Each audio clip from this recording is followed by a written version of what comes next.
Hai, apa kabar pemirsa? Berjumpa lagi bersama saya Ayu Rahmawati dalam Warta Parlamentaria yang akan menyajikan rangkuman informasi seputar kinerja dan kegiatan Dewan Perwakilan Rakyat Republik Indonesia selama 30 menit ke depan. Dan pemirsa, inilah Warta Parlamentaria selengkapnya.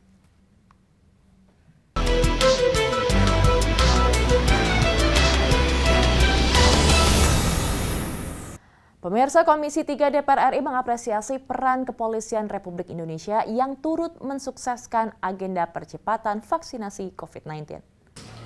Apresiasi saya kepada komitmen Polri dalam masalah vaksinasi, khususnya dalam membantu pemerintah, Pak Kapolri dan Pak Ketua. Pak Kapolri itu kontrol telekonferensi ya, itu ternyata kontinu ya. Dan begitu saya datang, saya nggak dapat di Polda. Saya ketemu akhirnya, di mana Pak Kapolda? Ada di Banjarbaru. Oke, saya merapat ke Banjarbaru. Saya datang di Banjarbaru. Ternyata beliau lagi kontrol bahwa di Banjar itu baru 43%. Oh, tegurannya tajam sekali. Nah, ini saya respect. Dalam rapat kerja dengan Kapolri, Listio Sigit Prabowo, di Gedung Nusantara II DPR RI belum lama ini, anggota Komisi 3 DPR RI Habib Abu Bakar Al-Habsyi mengapresiasi langkah Polri dalam upaya mendukung percepatan vaksinasi yang dilakukan pemerintah. Menurutnya, langkah Polri dalam membantu percepatan vaksin sangat dibutuhkan oleh masyarakat yang saat ini sedang dibayangi oleh ancaman virus corona varian Omikron. Habib menilai, komitmen Polri dalam upaya percepatan vaksin masyarakat sangat signifikan dalam menaikkan jumlah persentase vaksinasi di berbagai daerah di Indonesia. Mengutip dari data Kementerian Kesehatan per 1 Februari 2022, persentase vaksinasi tahap pertama di Indonesia saat ini telah mencapai 88,91% dan tahap kedua 61,79%. Sementara tahap ketiga yang baru saja dimulai sebesar 2,17%. Tim Liputan TVR Parlemen melaporkan.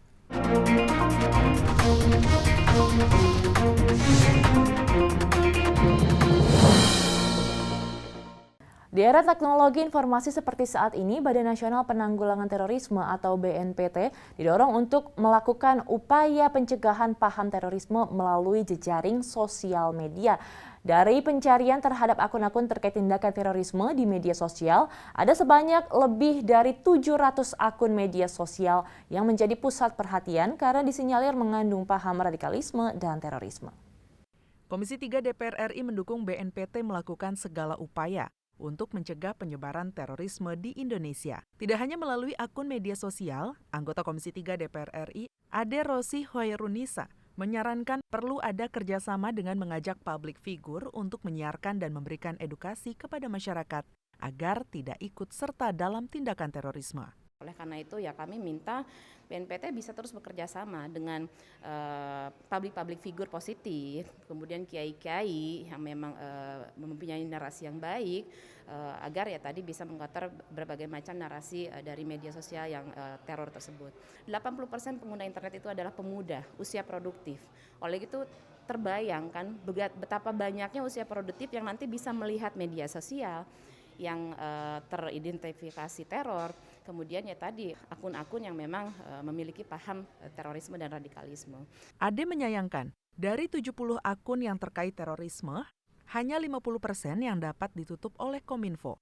Karena saat ini mayoritas pengguna media sosial adalah generasi muda, yang merupakan aset bangsa yang berharga untuk masa depan Indonesia.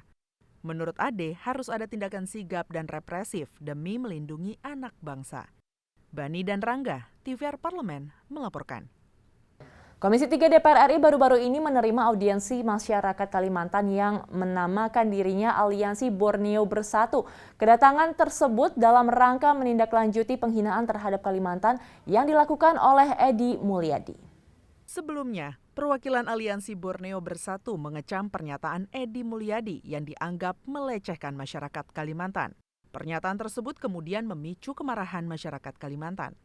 Wakil Ketua Komisi 3 DPR RI Pangeran Hairul Saleh menyatakan akan mengawal langsung perkembangan kasus tersebut.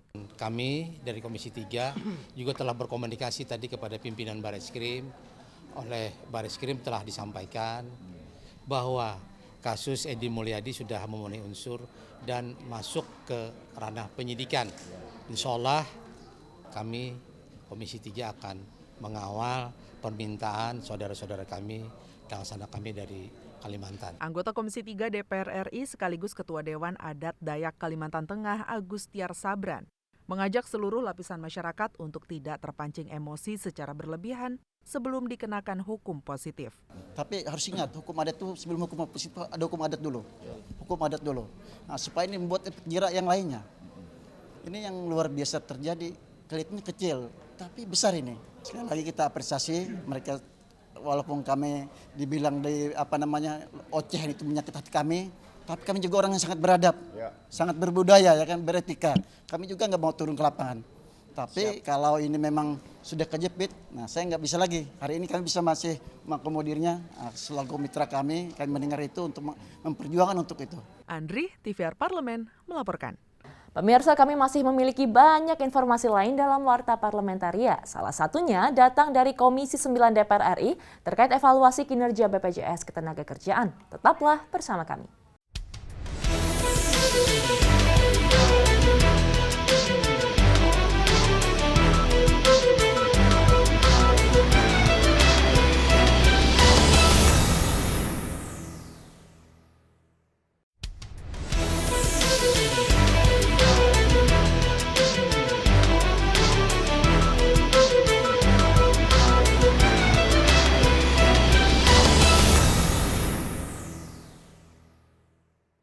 Komisi 5 DPR RI apresiasi infrastruktur hijau yang dibangun Institut Teknologi Sumatera atau ITERA.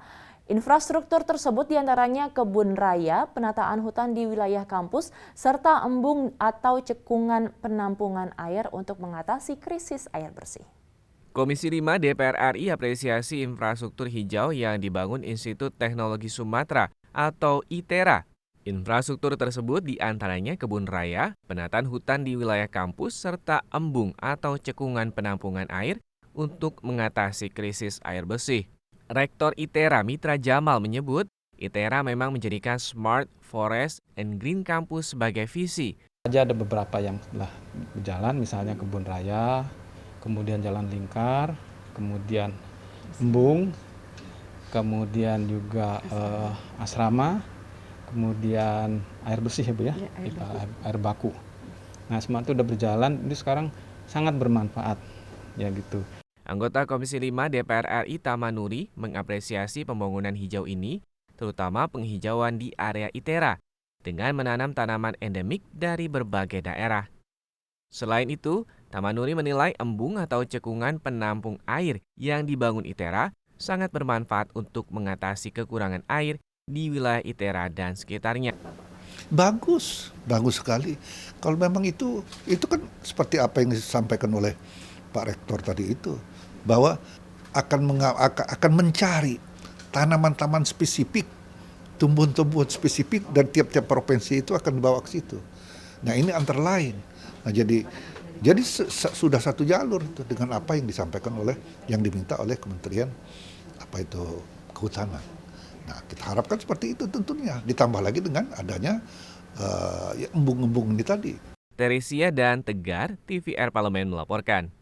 Menanggapi berbagai keluhan terkait pelayanan Jamkestama, Badan Urusan Rumah Tangga atau BURT DPR RI meninjau rumah sakit Siloam di Denpasar, Bali. BURT DPR RI mendorong Jasindo untuk terus meningkatkan sosialisasi Jamkestama.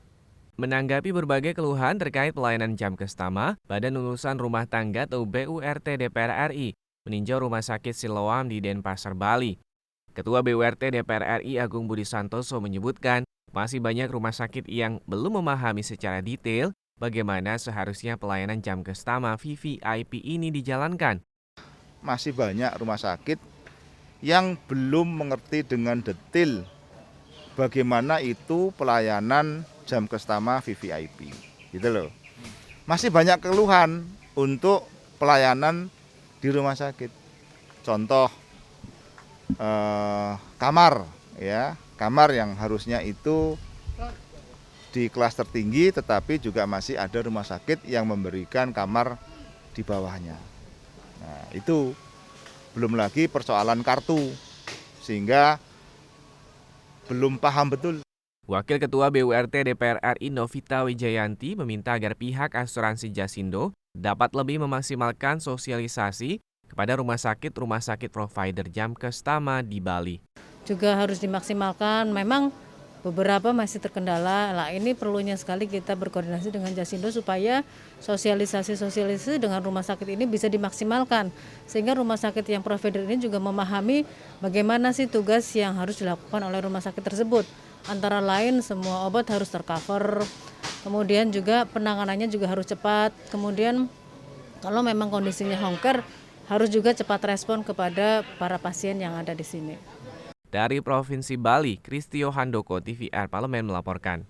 Dalam rangka melestarikan tanaman langka, Sekretaris Jenderal DPR RI Indra Iskandar melakukan penanaman tanaman langka jenis kantong semar endemik di kawasan kaki Gunung Slamet bersama dengan mahasiswa hukum pecinta alam Universitas Wijaya Kusuma Purwokerto.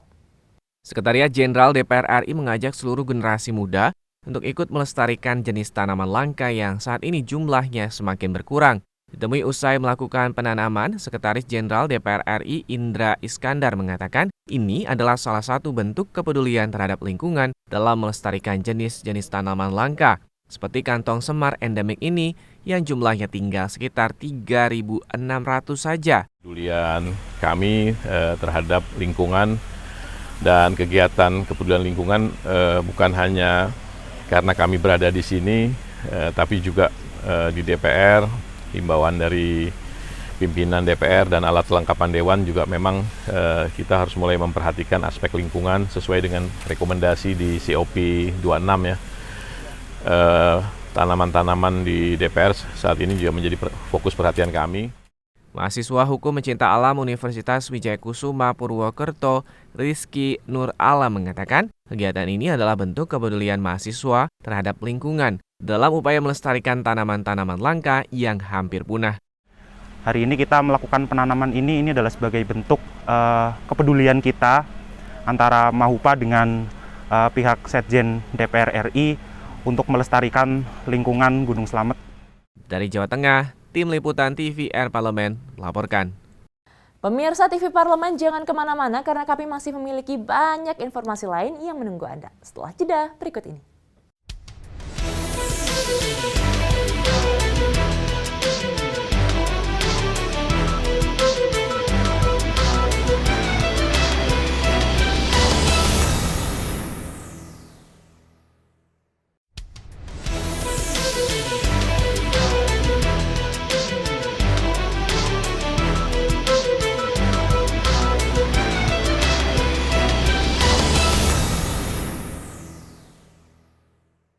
Situasi harga batu bara yang saat ini sedang tinggi di pasar internasional dibandingkan dengan harga di dalam negeri, Komisi 6 DPR RI mendorong agar perusahaan tambang jangan sampai mengorbankan kepentingan rakyat. Usai melakukan kunjungan spesifik ke PT Bukit Asam Pelabuhan Tarahan, Lampung, Wakil Ketua Komisi 6 DPR RI Arya Bima mengatakan, kebijakan larangan ekspor batu bara merupakan langkah tepat serta merupakan bagian tugas konstitusi dalam sistem ekonomi nasional. Bahwa bumi air beserta isinya ini digunakan untuk kemakmuran rakyat sebesar-besarnya, bukan untuk kemakmuran kepentingan capital, kepentingan orang per orang, tapi bagaimana lebih mengedepankan hajat hidup orang banyak, yang dalam hal ini adalah PLN itu sendiri, yang mana tidak ada rakyat ini yang tidak membutuhkan listrik. Sementara itu, anggota Komisi 6 DPR RI Nevi Zuariana mengatakan bahwa listrik merupakan kebutuhan yang sangat diperlukan oleh masyarakat serta tidak boleh berharga mahal. Ketika pernyataan dari pemerintah, ternyata sumber energi yang dibutuhkan oleh kita tinggal 8 hari, ya. Dan disinyalir bila kita tidak memenuhi kebutuhan batu bara di PLN, akan adanya terjadi pemadaman 10 juta pelanggan. Ya, di seluruh negeri ini. Ya, tentu ini kita tidak mau ya, karena listrik adalah sumber energi yang dibutuhkan oleh rakyat dan tidak boleh berharga mahal ya, karena kebutuhan pokok rakyat ya untuk menggunakan listrik. Mario Hasiholan, TVR Parlemen melaporkan.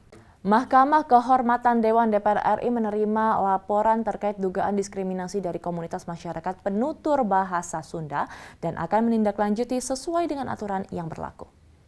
Mahkamah Kehormatan Dewan DPR RI menerima laporan terkait dugaan diskriminasi dari komunitas masyarakat penutur bahasa Sunda dan akan menindaklanjuti sesuai dengan aturan yang berlaku. Ditemui di Gedung Nusantara 1 DPR RI, anggota Mahkamah Kehormatan Dewan Maman Imanul Haq menerima audiensi komunitas masyarakat penutur bahasa Sunda untuk menyampaikan aspirasi terkait dugaan diskriminasi dan pernyataan sara oleh anggota Komisi 3 DPR RI Arteria Dahlan. Tugas dari MKD untuk memproses ini, apalagi pengaduannya lengkap dan juga narasi yang mereka lakukan itu, yang mereka tuliskan itu sangat kuat gitu. Ya saya rasa ini menjadi momentum bagi kita ya anggota DPR untuk tidak asal bicara, anggota DPR untuk selalu juga bersikap negarawan. Sementara itu, Koordinator Masyarakat Penutur Bahasa Sunda Cecep Burdansyah meminta Mahkamah Kehormatan Dewan untuk segera menindaklanjuti laporan terkait dugaan diskriminasi dan pernyataan sara dan memberikan sanksi yang sesuai dengan aturan yang berlaku.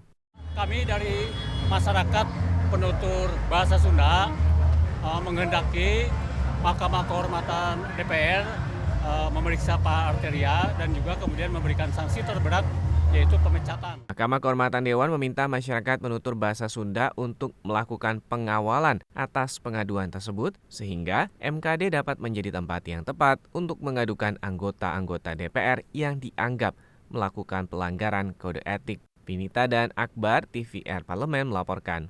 Dan pemirsa, berakhirlah sudah perjumpaan kita dalam Warta Parlementaria. Saya Ayu Rahmawati beserta seluruh kerabat kerja yang bertugas pamit undur diri. Sampai jumpa di Warta Parlementaria selanjutnya.